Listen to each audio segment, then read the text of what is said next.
Good morning, good afternoon, or good evening, wherever you might be in this fine world. You are listening to the Startup Selling Show, talking sales with Scott Sambucci. That's me. Today's episode is a guest episode, and today's guest is Stephen Steers. Some of you have been listening to the podcast for quite some time. You're going to recognize Stephen. So Stephen and I used to work together here at Sales Quality up to a couple of years ago. And at that point, he had gone out on his own. And now Stephen runs his own consulting group called Steers Consulting Group.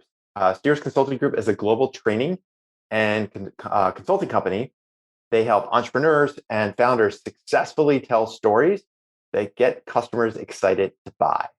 Successfully tell stories that get customers excited to buy. I love that. Very succinct and very clear. So the backdrop on this is that a couple of years ago, Stephen, as I said, set out to do some work on his own. And at that time, he was living in New York City with the pandemic and everything else that was going on in New York. He decided that he was going to pick up and move to Mexico. And so he came to us from Mexico. And today's topic is around storytelling. And specifically, we talked about what he calls his 3x3x3 framework. Very succinctly, what that means is, number one, we need to know who are the three types of people or three categories of people that we're selling or telling stories to. Secondly, what are the three stories that we need to tell to each of those three? And what are the three questions that we need to be able to answer to each of those three people in those three stories in order to help them understand clearly what it is that we want them to understand about us, our company, our mission, our vision. So we spent quite a bit of time talking about this 3x3x3, went into great detail.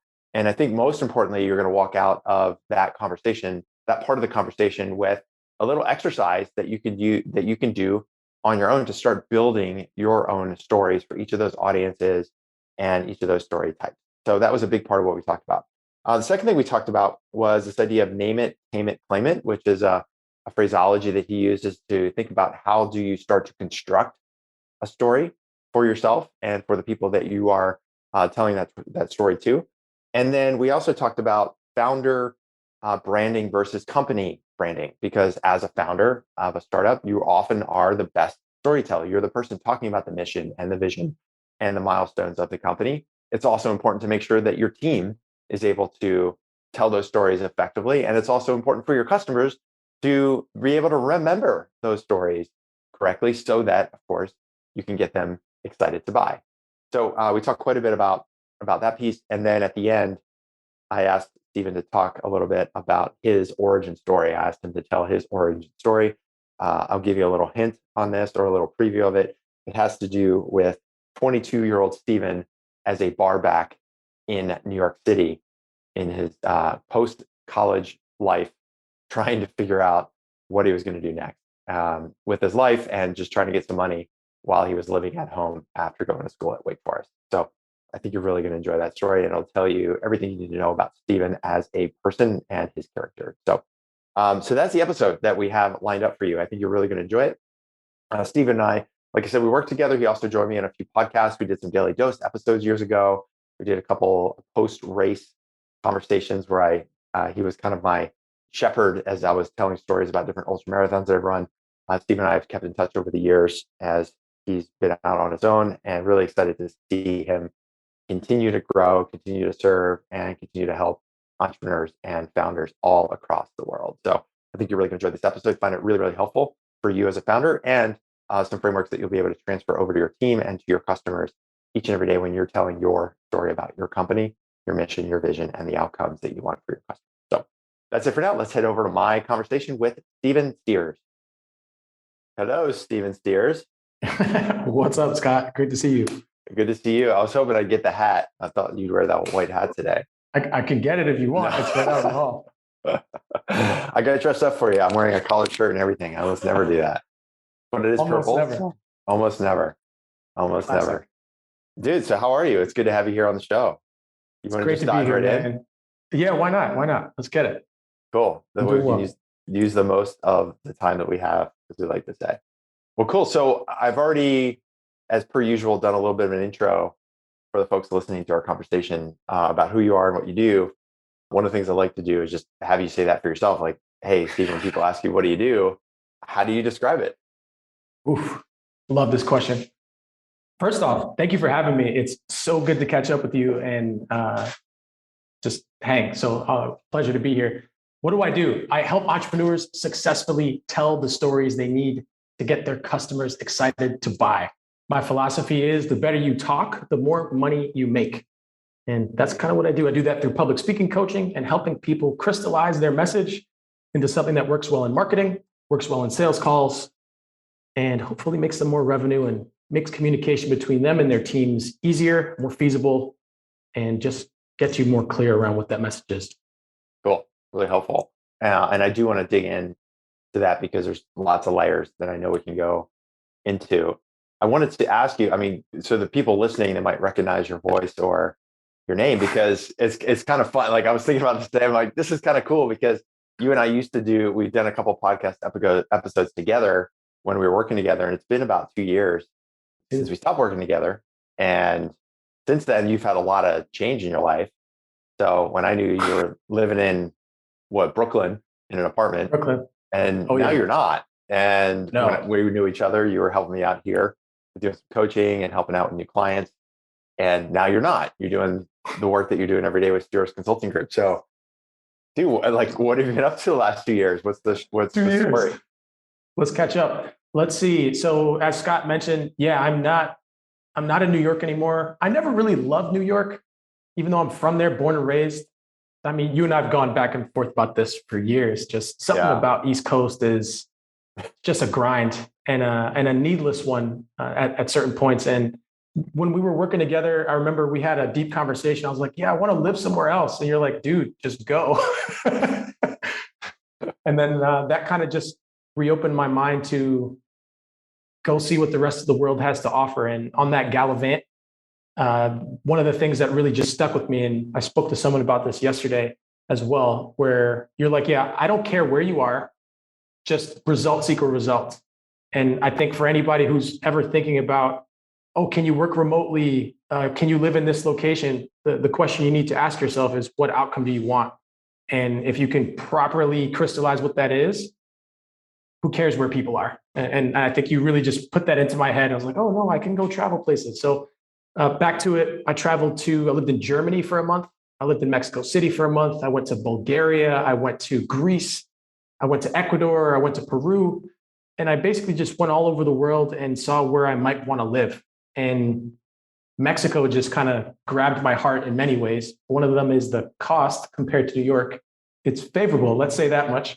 I'm definitely coming out ahead. And then after last year, it was a really tough year for a lot of people. Not a unique story there, but just being in New York during that time, I was like, this place is over. There's nothing here for me. I'm not going to stay in this apartment with all this noise and all this angry and bad energy.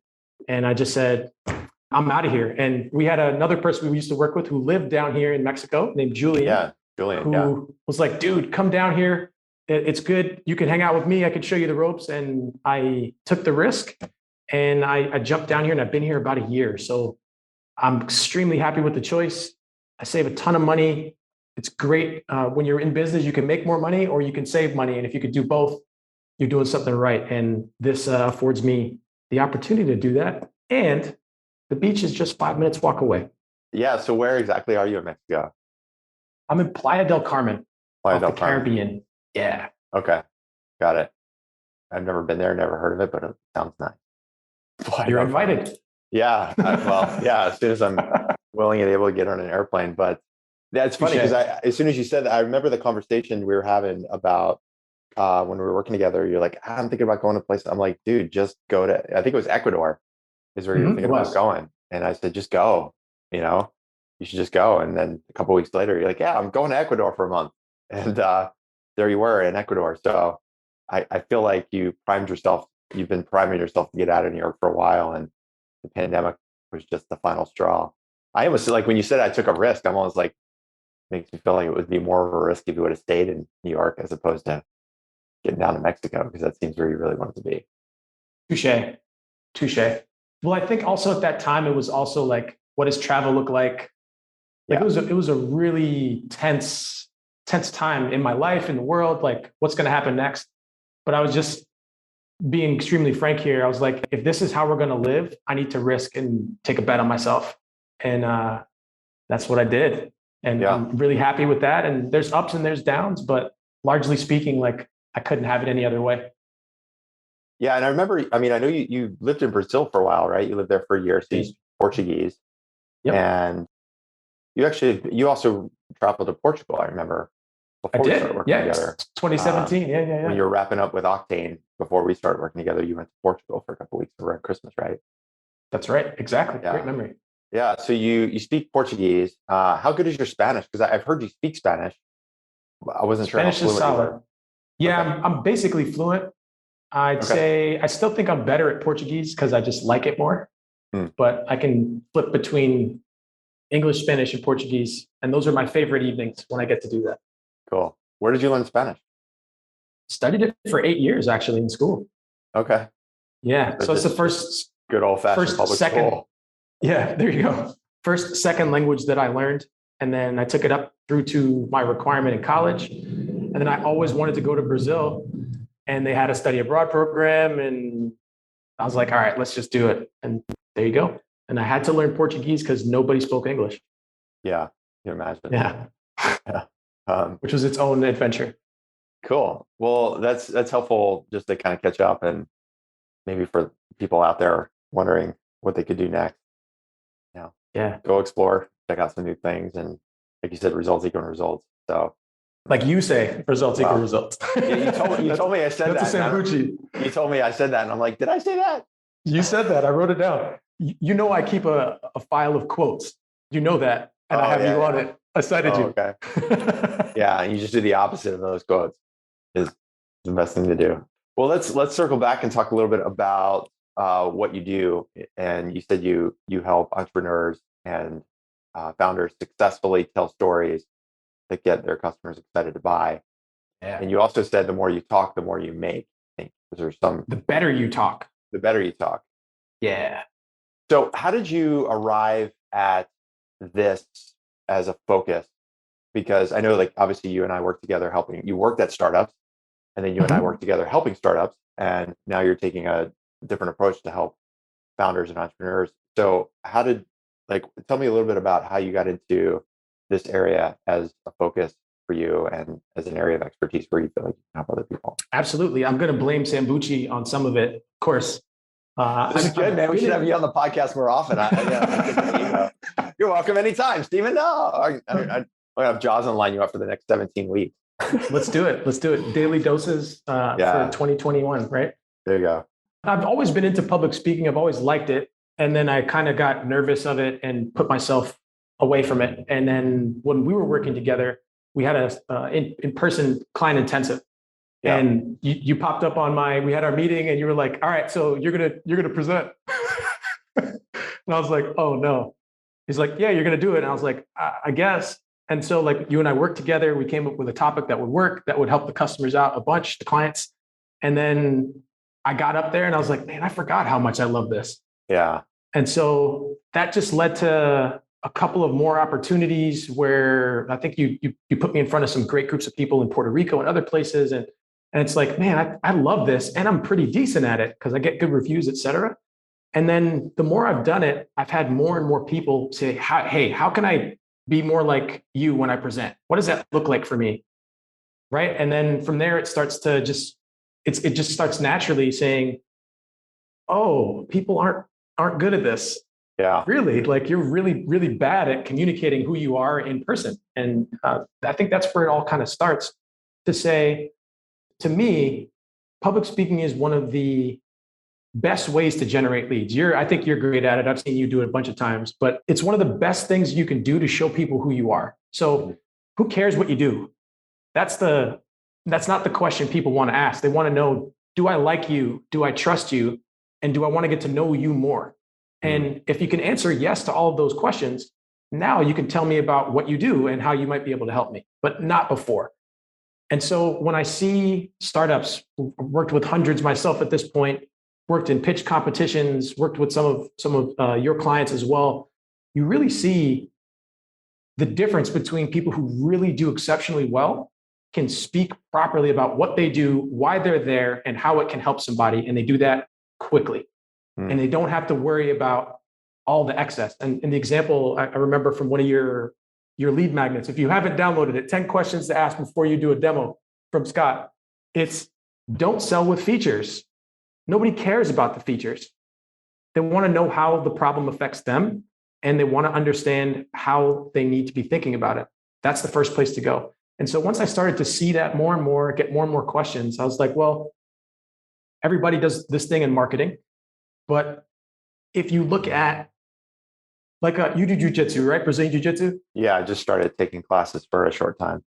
Okay, so I did Brazilian jiu-jitsu when I lived in Brazil. One of my friends pushed me into a class, and I was like, all right, fine. And the first day, I learned how to break arms in 3 ways. So Chimera, Americana, and an arm bar. First day. And I'm not a violent person at all. But when I walked out of that class, the confidence I had to say, like, if something happens, not that I could win a fight, but I'd do enough to get away. Just there was a certain elevation in my shoulders when I was walking in the street if something happened. And I liken that to public speaking in the following way. Violence is pretty rare, but what's going to be tested is with your words. So if you are not prepared to know what to say to who and about what you want them to do with that information, you're going to get knocked over every single time. And no matter how good your product is, no matter how big your team is, if you can't do that well, you're screwed. And I think that's something I want to combat. All right, folks, we are off and running in my conversation with Stephen Sears. As you probably heard, most of our conversation has been around how do company founders, how do entrepreneurs tell their story for their company to their customers, to their team, and themselves when they're up on stage trying to relay to the rest of the market about what they do and why they do it. Working with founders, working with entrepreneurs is something we do each and every day here at Sales Qualia. Specifically, if you're an early stage, growth stage company, if you're a seed funded or A round funded company, kind of in that part of your journey, then there's a chance that here at Sales Qualia, the team and I might be able to help you out when it comes to building a repeatable, scalable sales process. So if you're a B2B enterprise startup, if you want to get a little bit of help, if you're in that place in your startup journey where you're getting out of that founder-led process and you want to get into more repeatable systems, you're thinking through, like, what are my next hires? What are the systems I need to build for lead generation so that I can hire an SDR in 6 months or 12 months? Or how do I need to really construct a clear pipeline management strategy so that I can have an account executive come in and start handling these deals that I have in the pipeline? Or even on the back end, when it comes to customer success, trying to figure out what are my implementation plans? How am I going to make sure that my customers are successful so that we can start hiring that CS team? So those are all the things that you're probably thinking about if you're an early stage, growth stage founder, is how do you get more repeatability and then eventually scalability in your sales process. And if that's the case, then, like I said, there's a chance that the team and I here at Sales Qualia might be able to help you out. So what I'd suggest you do is shoot me a quick email, just Scott@salesqualia, Qualia.com, Scott@salesqualia.com. All you have to do is send me an email with the word process in the subject line, the word process in the subject line. And what that'll do is just signal to me and Jocelyn, my assistant, that you just want to have a quick chat. What I like to do is set up a short 15, 20-minute call. What we'll do is dive into your situation. In fact, I call them situation sessions. We'll dive into your situation with your startup, look at your lead gen, look at your pipeline, look at your pricing, look at your team hiring strategy. Just get a really clear sense of where you are right now and where you want to be in the next 6 months to 12 months. And then we can offer you some quick tips, brainstorm a few ideas. And if there's a way for the team and I, for us to help you out on that, then we can always talk about how that works. But totally free session to do that situation session, a chance for you to get to know us to get to know you, to see if there's a way for us to help you. And either way, you're going to walk out of there with a few quick ideas that you can put to work right away. So again, if you want to jump on a quick call with me or somebody on my team, send me an email, Scott@salesqualia.com. Type the word process into the subject line. We'll know exactly what that means. We'll get in touch, book in a time, and take things from there. All right, that's it for now. Let's head back to my conversation with Stephen here. Something you said there in the middle, I'd like to dig into a little bit and then talk more about this concept of successfully telling stories and the different stories that people need to have. So there's a thread here I think we could follow for a while. You mentioned in that description of, going from jiu-jitsu class and relating that to speaking, you mentioned about, like, who you're speaking to, what you want them to walk away with. I think there was a third thing in there. Can you tell me a little bit? Can we dive a little bit more into that? Sure, of course. From a storytelling standpoint, I'm sure in your mind there's a framework or a way you're thinking about this. So for somebody that's listening, how would you describe that basic framework If you're talking to somebody, what are those things that you want that other person to walk away with? Absolutely. Absolutely. And you taught me how to do framework. So shout out to you. You're being too kind here, man. I'm No, gonna wait for the invoice or something. I'm not being kind. I'm just grateful, man. I appreciate it. Taught me a ton of stuff, and I won't speak. The day I stop complimenting you is the day that I don't have any use, right? So I speak your name in rooms where you are not there, and it is always positive. So thanks again. The framework is as follows. So I call it 3 by 3. So there are, 3 by 3 by 3. There are 3 audiences that I've distilled down that most people are going to encounter. They're your prospects, right? So let's think of that as your potential clients. These are your investors, or maybe even in your marketing. Those are the 3 audiences, that's one aspect. So your prospects. The next is going to be your team internally. Do you have co-founders? Do you have staff, virtual assistants? Do you have vendors, right? The third is you, or on stage. Are you doing keynotes, workshops, facilitating things? How are you talking to people out there in a conference when they say, what is it? What do you do? Right? Those are the 3 audiences everybody is going to encounter across the board. And there's different stories we can share with these people. But before we know which story to tell, we have to answer 3 questions. Okay? And those 3 questions are, number 1, what does your audience want to learn or achieve? So think outcomes. What is it that they're coming through to the masterclass to learn, or to the summit to get some information on? Or what does your team member need to get communicated to them that's going to get them to lock in and say, yes, this is what I need to do? What do we want to translate to them? Anytime we talk to anybody, we need to have that question answered. The second thing is, what do we want them to feel? Emotion is one of the biggest selling points, whether you're selling something or wanting to convince somebody. I believe the statistic I read was 95% of decisions are made in the subconscious. So when you teach people as well, don't sell with features, that's that 5%. Features are important, but after I've made the emotional attachment to the outcome that I want to achieve for myself, that you can explain to me, we can enter into that 5%. But what do you want someone to feel? Are they doing the right amount of energy and effort to unpack the needs of their client, so that they know the client is like, man, like I'm not doing as well with lead generation. Okay, so we know where you are, and now we know where we need to take you, because we've agitated and understood exactly what that emotional core is. So what do you want them to feel? Then the third question you need to answer, and this is where you see lots of people miss, is what do you want them to do with the information once they have it? What's the call to action? So you're talking to a team member, you tell them this particular story, you know how you want them to feel, and what are you going to do next? I want you to send this email, or find me a list of X, or rethink the way we're strategizing this topic. Tell people what to do next, right? Otherwise, you're just going to be chasing them, right? It's uncomfortable and annoying, and it doesn't land well. So once we have those 3 audiences outlined, and once we have those 3 questions outlined for every one of the particular audiences, we can start to get into the 3 stories that everybody has, that are non-competitive stories that will be super, super valuable to you across any audience. Okay. And they're as follows. Sorry, if you had a question. Yeah, I was going to pause there just to recap for myself. So we're talking about 3 by 3 by 3. The first 3 is, there are prospects is number 1, your team is number 2, and then you yourself, when you're up on stage and talking about yourself. That's the first set of 3s, or first set of 3. Then the second set of 3, I just wrote down outcomes, feel, action. There you go. You need to answer those 3 questions. What's the outcome you want? How do you want that person to feel? What action do you want them to take? Okay. So then now you've got the third set of 3, which is the 3 stories, right? The 3 stories. Okay. So I often hear from lots of people, they're like, oh, I'm a terrible storyteller. I have no stories I can tell. What do I do here? What does this look like? And my answer to you is no, that's not true. I'm going to explain to you how. So there's 3 stories I see that everybody has, whether you think about it or not. You just haven't thought about them in context to how you can use them. The first story is mission. So we can think about this as the mission for you as a person. Let's say if we're talking about you, Scott, you started doing ultra marathons, right? How did you know that that was the thing you wanted to do? What was the moment where you were maybe listening to David Goggins and you're like, you know what? I'm going to do this. Mm. That's a pivotal moment that people can relate to when you made a decision, right? And you said, hey, I'm going to do this. I'm going to work with these people. I'm going to work with startups in the fintech space to help them achieve revenue because I see that they don't know how to do it well, right? Like, what was the moment you said that this was going to happen? That's an example of a mission.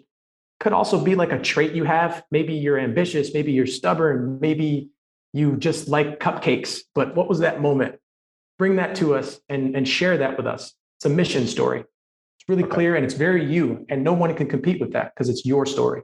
It kind of reminds me of the origin story of a superhero. There you go. Think of it like that. Exactly. Okay. Exactly. Then the next level of stories is your vision. So if you have a business, what's your vision? You want to work with 100 startups or 1,000 startups and help them achieve $10 million in revenue. I think something like that when we were working together. Yep. Right. So your vision is what happens when your mission is completed.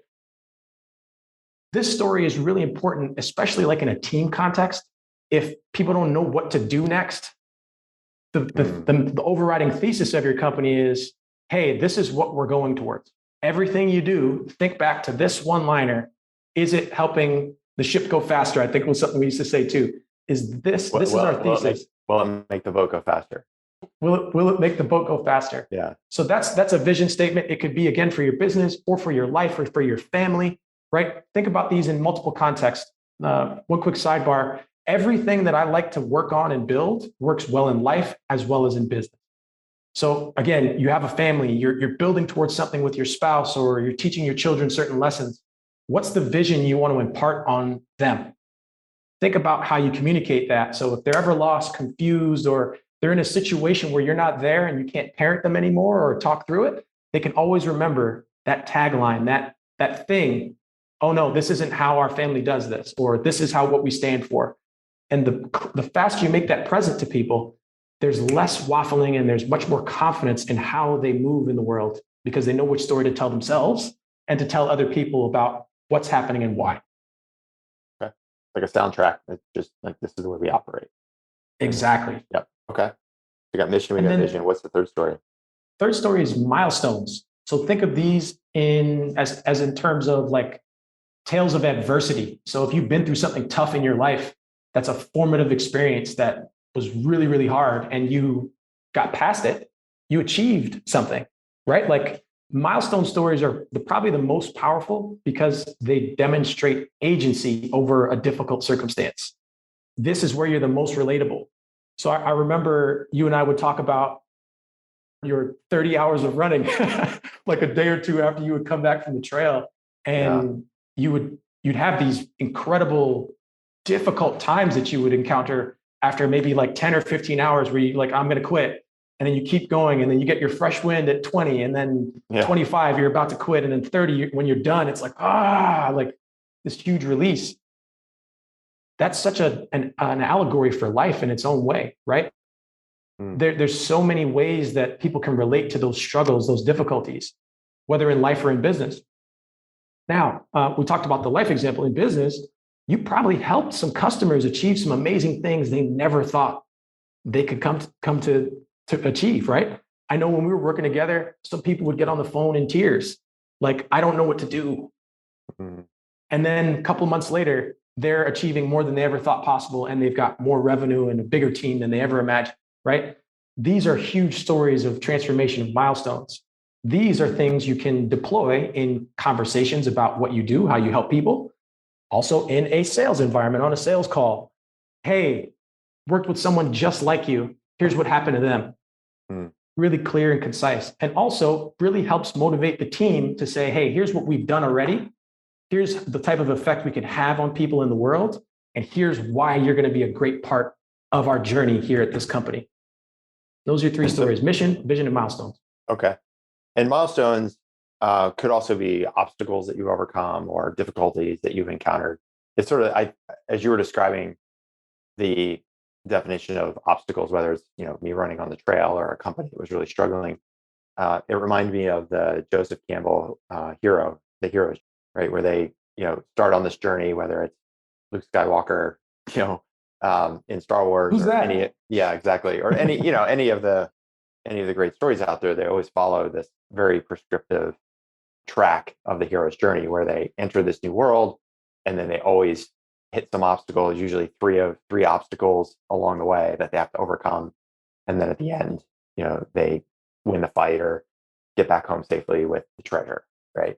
So these milestones could also be obstacles that people have encountered. And those obstacles are probably ones that are necessary in some ways in order to achieve the things you want to achieve, because that just means that you're on the right path. Am I correct in sort of thinking of it in that line of thinking? Absolutely, you can. 100%. Okay. So these three stories, now like I'm thinking of this, and this is the 3x3x3, right? So now you've got kind of 9 boxes here. Because for your prospects, there's 3 stories that you want to be able to tell: the mission, the vision, and the milestones. And so that's one box with 3 stories. And in telling any of those 3 stories, then I want to make sure I'm clear on the outcomes, how that person feels, and what action I want them to take after they've heard any one of those 3. Is that correct? That's correct. Okay, cool. So now you've kind of, you were talking about models. I'm like imagining a 9 box on my iPad. I'm drawing 9 boxes because I think better when I see stuff. So if we were to break down, I guess I'm thinking, like, how does somebody start to put this to work? Because the frameworks are really useful. It also could feel a little bit overwhelming, and I'm sure this is how you help people every day.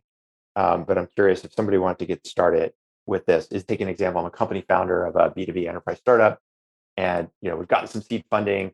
We're starting to go out to sell. We're hitting some headwinds here, and I'm going to go out and try to do some more selling to prospects.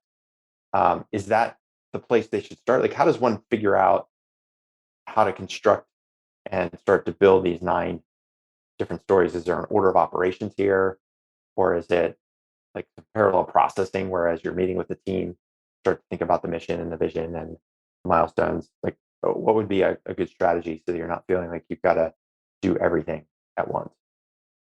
Great question. Yeah, okay. I want to make sure that question. Great question. Yeah. I'd say the first part is think about who you want to talk to. Like, that's the first thing. Who are we talking to? So you're not going to have the same conversation with your kid as you would with an investor. You're just not. Even if you're talking about the same topic, it's not going to be the same conversation. So first off, I usually get a pad or an iPad because I know you love iPads. Write down who you're going to talk to. And then, so if it's you want to talk to new prospects, run through the 3 questions you need to answer before you ever tell them anything. So if the outcome your prospects are looking for is to understand why cybersecurity is one of the biggest risks to their business, you're going to need to explain what outcome they're going to need, right? So we need to maybe explain what happened to someone in their industry and how data breach caused them to lose a lot of customers, right? What's the problem they have? So the outcome they're looking for is tightened security that keeps customers satisfied and mitigates the risk of them losing or churning people or getting unfavorable publicity. Boom. That's the outcome they want. When we have that, what do we want them to feel? We want them to feel like they probably don't have it all together because there's common problems that you see in the marketplace. So we need to give them a little bit of like, hey, you might not have it all done. Here's how we can talk about it. And we can add that to something that you're really good at, which is prospecting. So we can look for the commonalities that happen in that industry to say, these are the features that we see in people in cybersecurity who are susceptible to being breached. I looked on your website and I noticed this. So now we're really hyper specific with the outcome and the people we want to talk to because we've done some research. And what do we want them to do next? Hey, if you'd like to learn about what those are, feel free to send me a message back. I'll do a quick diagnostic for you, or I'm teaching this on a masterclass over here, or whatever, or book a call with me, whatever that is. You have a couple of calls to action that you can make directly from that story and those 3 questions right off the bat. Got it. So yeah, so I'm sketching out on this 9 box sequence. I have 3 columns for the 3 different audiences: your customers as an audience, your team as an audience, and you yourself when you're up on stage. Like, that's the first of the 3s. And then on the rows, I have mission, vision, milestone, because those are the 3 different stories. And then within each of those boxes on the matrix, it's basically these 3 questions. So it's almost like I go, okay, if I have a team meeting coming up and I want to make sure they're clear on the vision of the company, that's my chance. We got the big all hands meeting coming up at the end of next week. Why don't I take some time and focus in on building that story for that audience with these three questions? As it, like, if I can answer these three questions, then that gets them on the path to getting really clear about what the vision of the company is. Is that like a really Exactly. 100%. tactical way to think about it? Okay. So then Exactly. it's almost like just in time as you're encountering different situations. I could see over the course of a couple of months, you're going to be talking to investors or customers or team, or maybe have a speaking opportunity. You can almost like fill in the boxes as you go along.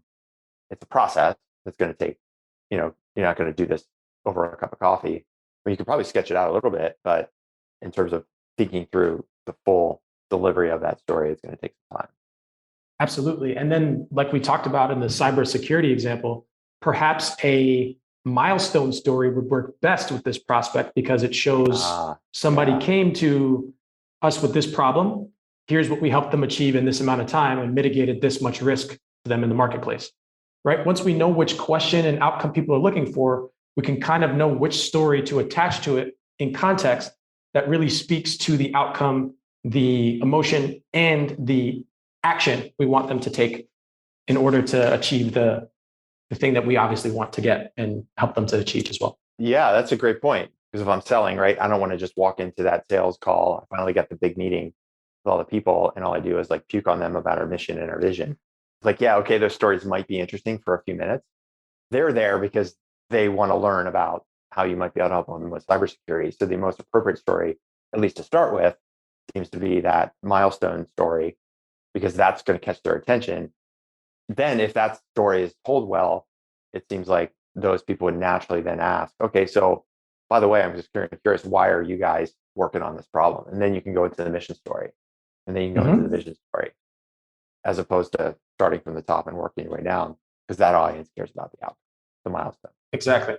One other place I found it works super well is, as you mentioned, this does take some time to build and orchestrate because it's a living document, but with objections, especially in sales calls.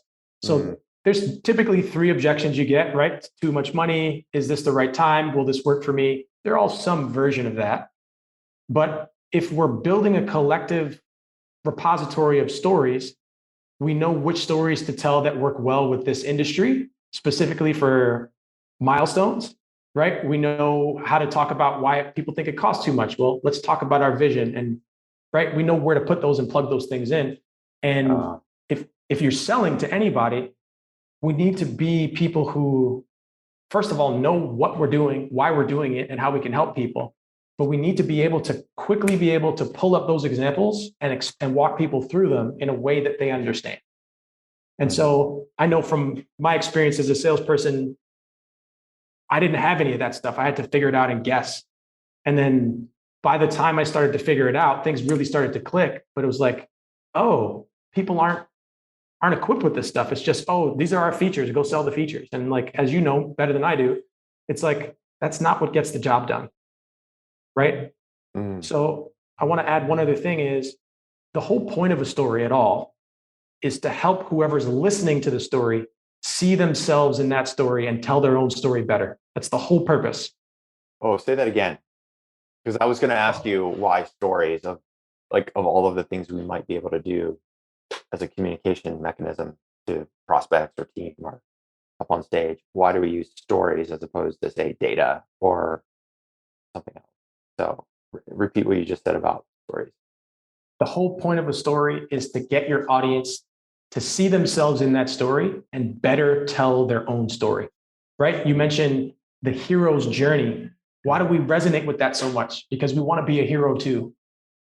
We want to show that we have agency over our lives, our situations, and we can suffer great things, but we can achieve great heights. Your clients need to see that too in you and your business. And if you're not able to show that you believe that about yourself, right? You have a mission, you have a vision, and then you're able to distill the milestones that got you there or that helped your customers achieve those ends. You're not selling me anything. You're telling me what happened. You're giving me a picture of what it looks like if I work with you and what I can achieve. And if it's great results, chances are I want those too. Let's talk more. It's fun, man. I'm digging this. So is there, so as you're telling the story, you have you, like universally you or we, there's different amounts of time that we might have to tell a story, right? If you're up on stage giving a talk and you're the keynote speaker or you're, one of three guests on a panel, you might be given a fixed amount of time, like, hey, you got 5 minutes to talk about this topic. And so you've sort of been given this time, the luxury of time to tell a longer story. However, if it's an objection that you're getting in a sales call that somebody says, this sounds good, but it's kind of expensive, you might not have the luxury of 5 minutes or 10 minutes. So how do you think about kind of like scaling or almost like accordion? I imagine like an accordion, right? It can be smaller, it can be bigger. Is there a way to structure your story in a way that makes it easy to tell it in 30 seconds versus 5 minutes versus 30 minutes? I'm sure there is. But... Yeah, I mean, that would take a little bit of time for us to sit down and archetype. Okay. But the way I think about it is what happened to who over what time period? What happened to who over what time period? Okay. Yeah. So I worked with a fintech startup and we helped them generate $5 million in revenue over 6 months, even when they had no revenue when they started with us. Sure, there's more details, right? Maybe to make it a little bit more personal, you would say we helped John over at Management Partners, a consulting company, generate an additional $5 million in revenue over a 6-month period, even when they came to us and they had no pipeline. Yeah. Okay. So that's like a really succinct answer to the question that assumably would then have the prospect be like, really? Like, tell me more about that. And you've just, in a sense, bought yourself more time by creating a really short bullet point version of the story. So then well, let me tell you more about John's situation, right? So when we said he had no pipeline, this is what that meant for him. And then you can go into the details and then tell the 5-minute version of the story. But keeping it really short with that framework, what happened to who and what was the outcome? Those are the three things. Yeah. What happened to who over what time period? Over what time period? Okay. What happened to who over what time period? Got it. And then one thing you could add if you really want to like freak it and take it to the next level would be, so if we're saying we worked with John over at Management Partners, a consulting company, and helped them achieve $5 million in revenue in 6 months, even when they had no pipeline. Do you want to hear more about that? Yeah. That's like the opt-in. Like who wouldn't, right? You're like, well, yeah, of course I would. There you go. So like, that's one way to do it. And then you could get to the case study and you could get to other things, but that's succinct. It's clear. It shows a milestone. It gives someone a name. So it's not just this faceless company like this. I could Google them or LinkedIn them if I wanted, right? You give people that additional power. And there's another framework I really like. I developed, I call it name it, tame it, claim it.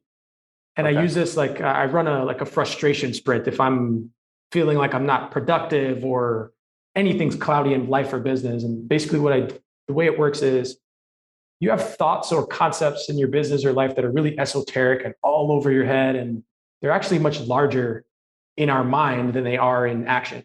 So when I say name it, when you give something a name, you've given it something that has an identity. When you have a name, write the name on a piece of paper. So now you've tamed it in its actual environment. Then once you've tamed it in an environment, all you need to do is put a plan together to claim it as an outcome for yourself.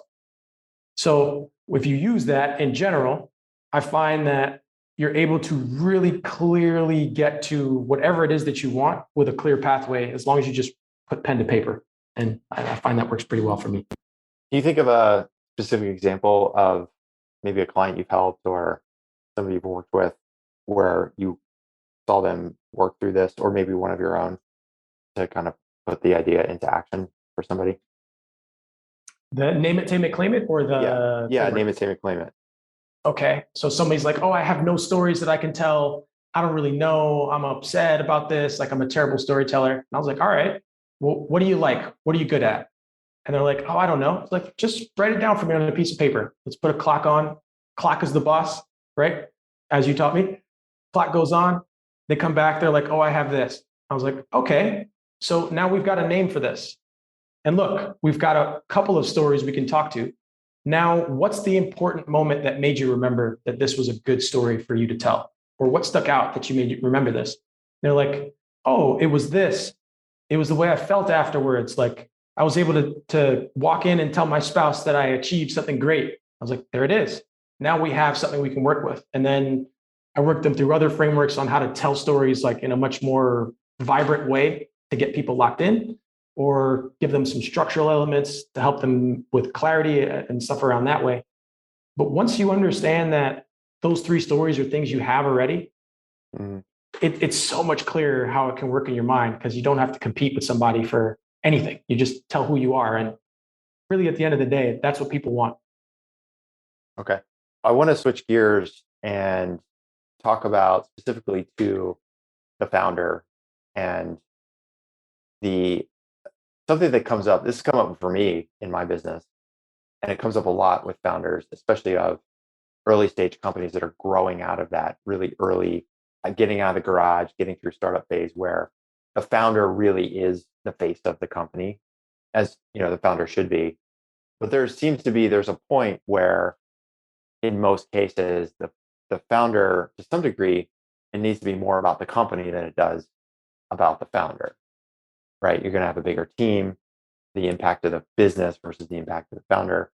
And so I'd be curious to know, and the reason I say that, like, and you remember this when we worked together, when I first started this coaching company, it was, I would work individually with every team. And it's like, we called it the Scott Show. It's like everything was like, I did every coaching call, I did every training, I would like build every framework. I would, it was like, it's the Scott Show. What we learned, of course, is like, as the company grew, it wasn't possible for me to do everything. And it wasn't best for clients, right? At some point, you add more coaches and you add more experts that come in. But on the other hand, the founder has so much authority over the brand. Like there's so much identified with that company and the brand. So the extreme case would be somebody like Steve Jobs and Apple, or Bill Gates with Microsoft. So those are cases where, the founder and the company were really tied together, so much so that when Steve Jobs died and people were wondering what would happen to Apple, even though there was, thousands of people working there and it did billions of dollars in revenue. So I use all that as a backdrop to ask you, from the perspective of storytelling, like, why is it important to build the brand as a founder or an executive? Should the founder and executive be the brand of the company? Should they be separate? Should there be two different talk tracks? I'm just kind of curious about your perspective on that. Does that question make sense? Yeah, it does. This may evolve.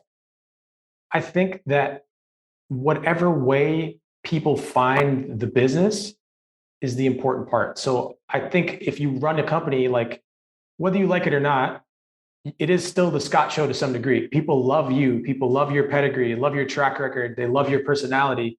And whether they work with you directly or with members of your team, Scott is what got them involved. Like that's 100% of the case.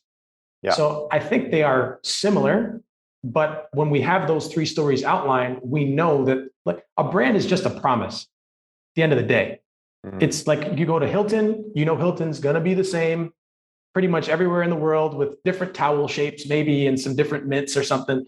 But it's going to be, it's a symbol of quality and a symbol of consistency. Yeah. So brand as a person or brand as a thing, say what you want about Steve Jobs, but people loved and always thought of him and everything he touched as innovative. Mm-hmm. They thought of everything he touched as quality, and they thought of everything he touched as something that they're curious about, and it was different, right? So whether that's him, and even the company's probably done more revenue since he's died than before, because they have all these products. We could talk about if the versions are good or not, but that's a whole nother thing. But where I would say is the talk track is still the same with Apple, whether he's there or not. It's just he was the person talking.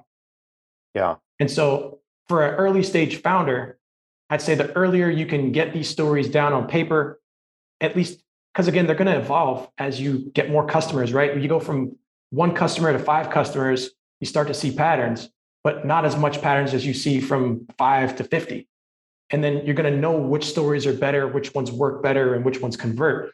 But the key here is I've worked in many startups and I've seen the team break after a certain number because there was no identity for us to follow. And the founders, again, not bashing on anybody, just didn't know how to do that. They didn't know what stories to tell us. And what I find is you're going to be the brand of your company no matter what, because that's what draws people in. But if you equip people who can also represent your brand with those promises of quality, or in your case, clarity, confidence, and control, now people know exactly why, whether it's Scott or whoever else is working on the team, they're always going to get clarity, they're going to get confidence, and they're going to get control because they're working with that brand that Scott stands in front of or works behind him. Yeah. So the way I interpret what you're saying, maybe right or wrong, is like at the earlier stages, it like the founder is the company, like it was for me, or a lot of companies, whether it's a software company or a coaching company. So the founder has the mission and the vision and has to be able to tell that story around milestones, right? As the company grows, then it becomes the company's mission, the company's vision, and the company's milestones. And everybody at the company needs to be able to tell that story consistently. So even though the founder might be the loudest voice out there, it's consistent across the whole team, regardless of whether or not it's the founder or a salesperson at that company or a coach that coaches clients. Everybody's on board with this is the story we tell with the mission. This is the story we tell in the vision, and this is the story we tell around the milestones. And that's a way to maybe think about branding both. Like the founder is really then morphing into the representative of the brand when initially they started off. It's just they were the brand, as opposed to being the representative of the brand. Exactly. There's a podcaster or businessman, whatever you want to call him, someone I respect a ton, Patrick Bet David. You may have seen him on Value Tame. It's his Bet David. Yeah. Okay. Brilliant guy in the insurance space. Has a couple million followers on YouTube on his channel. Drops a lot of value there. But one of the things he says is the definition of greatness is alignment. So alignment across what you can decide, but if you're working within yourself, if you don't know why you're doing what you're doing or where you're going or what you've been through, what do you know? You don't know anything. you can't lead, you can't even lead yourself, right? So What are you talking about getting customers for? That's one. And then two, when you bring someone in to work with you, work for you, or to grow, let's be honest, they're entrusting you with a part of their life. They're giving you time, something they can't get back. How do we get them aligned? Right? These three stories that may update or change are one litmus test to understand, does this person get why we are here? Do they align with why we are here? If they align with why we are here, we can teach other skill sets, but we can't teach the attitude. And I find that, especially in early stage companies, there's so much stuff that's changing that people don't know where to turn to. And as things grow, especially if they grow faster, what do you say? Startups don't die of starvation, they die of indigestion. You grow too fast. David Packard said that, and then Bill Gurley. I learned it from you. Yeah. Well, I learned it from you, but suffice to say, you grow from indigestion because you grow too fast and you don't know how to align people with what's happening. And that's what I found time and time again in projects I've worked on or people I've worked with. You want to get people aligned, you need to know where you are. And if everybody is clear on where we are, what we've done, and where we're going, yeah, there's going to be hiccups, but they're going to be a lot less. Because we can always be like, okay, is what happened align with this, and this? Mm-hmm. Oh, well, no. Well, why did we choose to do that? Right? It's just another, I don't want to say boundary, but another line you can draw that really just makes things a lot more clear. And I found it helpful, and people I've worked with have also found it helpful. Yeah, and I was just thinking about, as you were describing that, it's almost the transferability of the story, going back to this idea of founder versus company, branding, and the storytelling is the theme here, which is if the founder's not good at telling the story to the team internally, or if the founder's not good at telling the story to the prospect, then immediately there's going to be a breakdown. Worse is when, okay, a founder is really good at telling the company's mission and vision and milestones to the customer, but they're not able to transfer the ability to tell that story to the team. And then if the team isn't good at learning it and repeating it to the customers, that's where things break down. And that's oftentimes where you see startups hit this kind of ceiling where the founder is still driving all of the sales, even though they shouldn't be at some point, because they haven't done a good job of giving some clarity around this is our story as a company. Here's our mission. Here's our vision. Here's our milestones. This is how like that person tells, using story as the most memorable way for people to remember stuff. If they're not doing a good job of telling that story to the team, salespeople, sales team, then the sales team is not going to be good at telling it to customers. And so that's where things can break down there. So I can see this sort of almost like I said, transferability or portability, which goes back to this theme of like, you got to be good at telling stories, because if you do that successfully, then the message is going to permeate across your team, out to customers, and anybody else in an audience that you're speaking to. That's right. And there's a stat on storytelling: 65% of information is retained when shared through stories. Yeah. Right. So you're not going to remember that statistic. I'd have to tell it to you in a story for you to remember it, which is funny. But when you just really think about that, think about one of your favorite people in any industry you've worked with. You're going to like, or David Goggins, you're going to tell a story about David Goggins.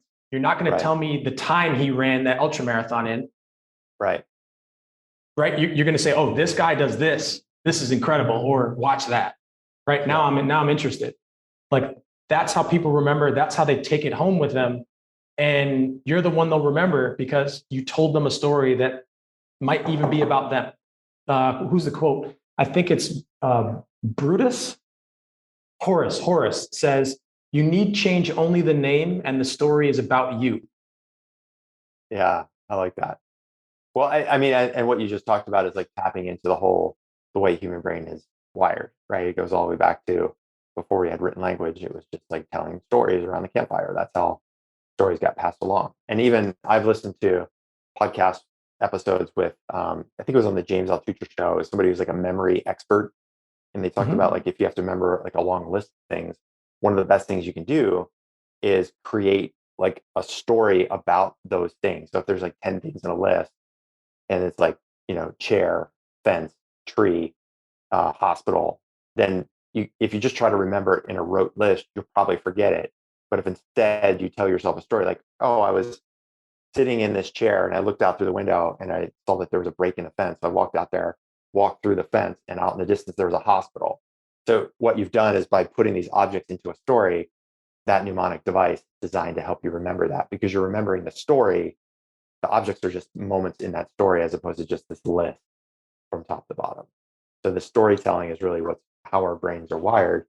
And that goes all the way back again to this theme, like, why stories? Well, because that's the way we learn stuff.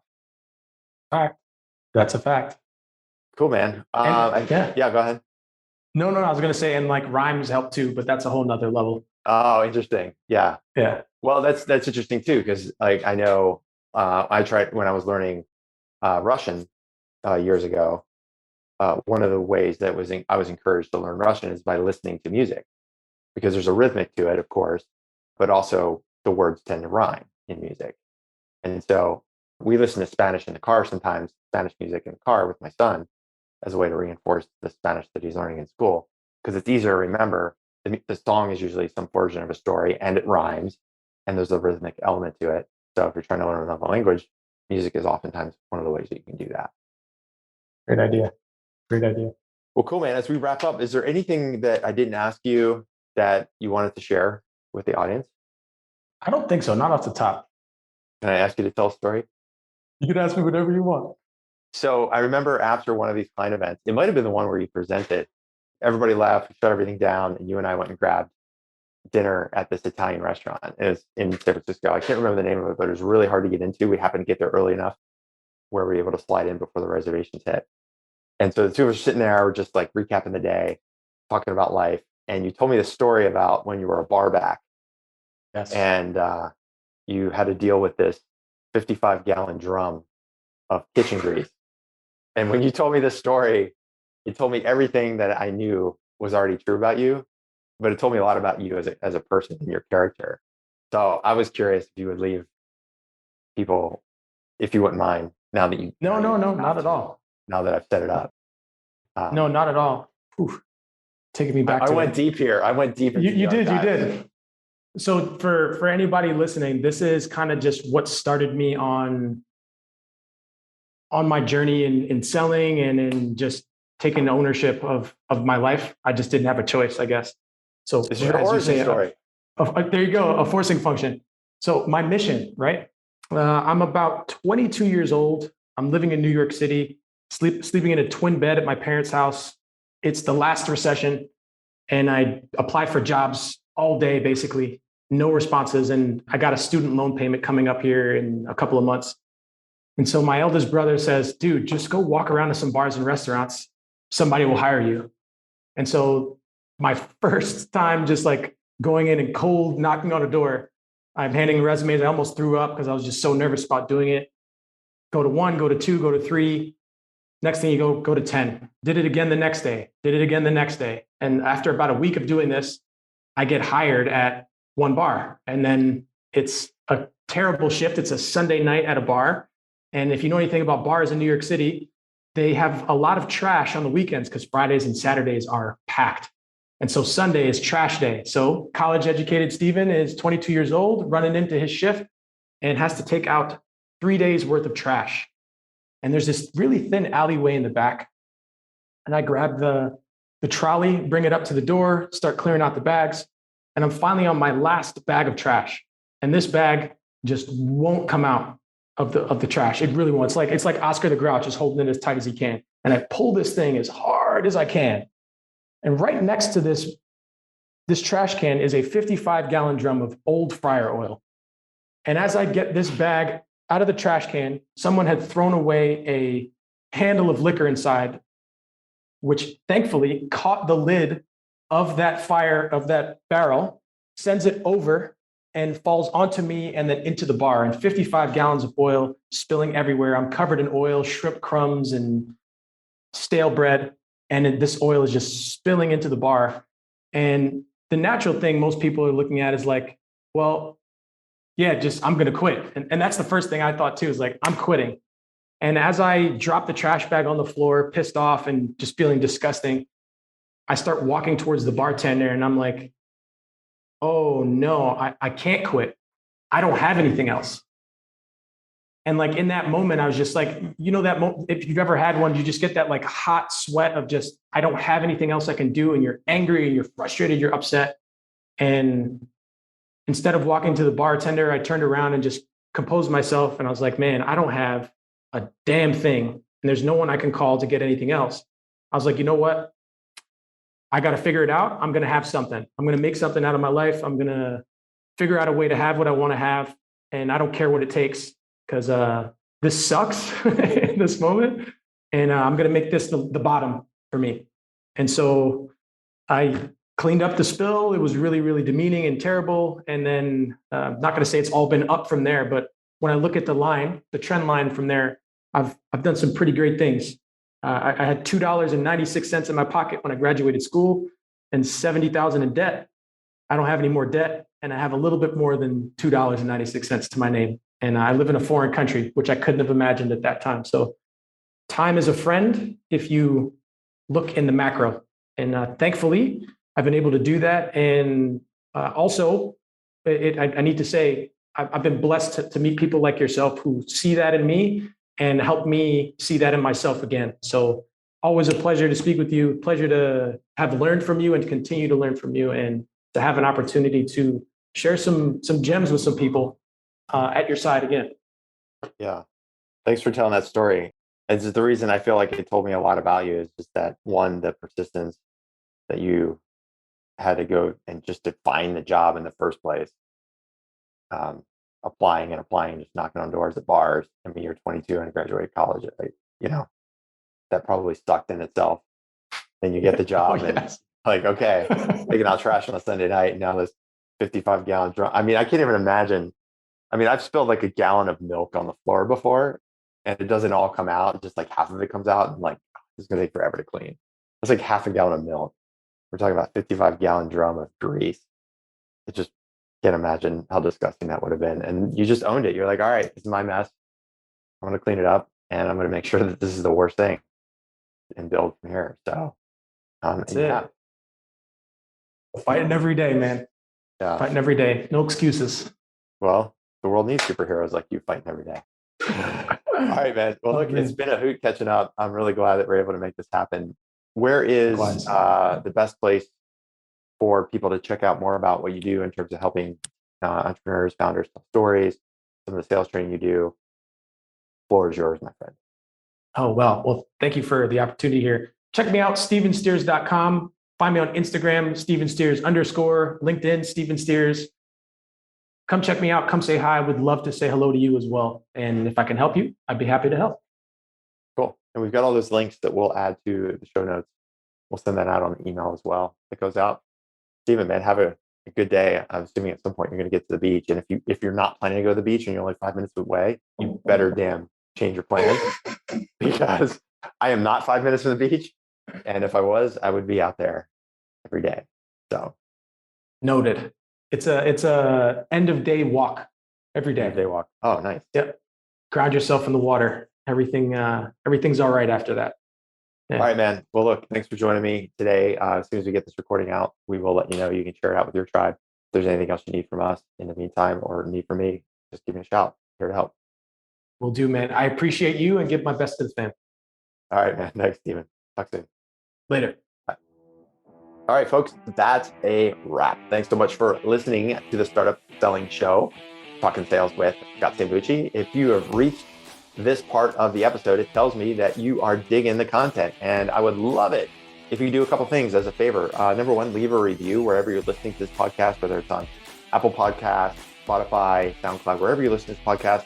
Would love it if you could leave a review. Those reviews help other people find our podcast. It tells us how we're doing, what we can do to make things even better. If you have suggestions for a guest or a topic, then you can put that in the review as well. We read every single one, and because what we want to do is make sure we continue to deliver high quality content that you can put to work right away with your startup. So definitely leave a review.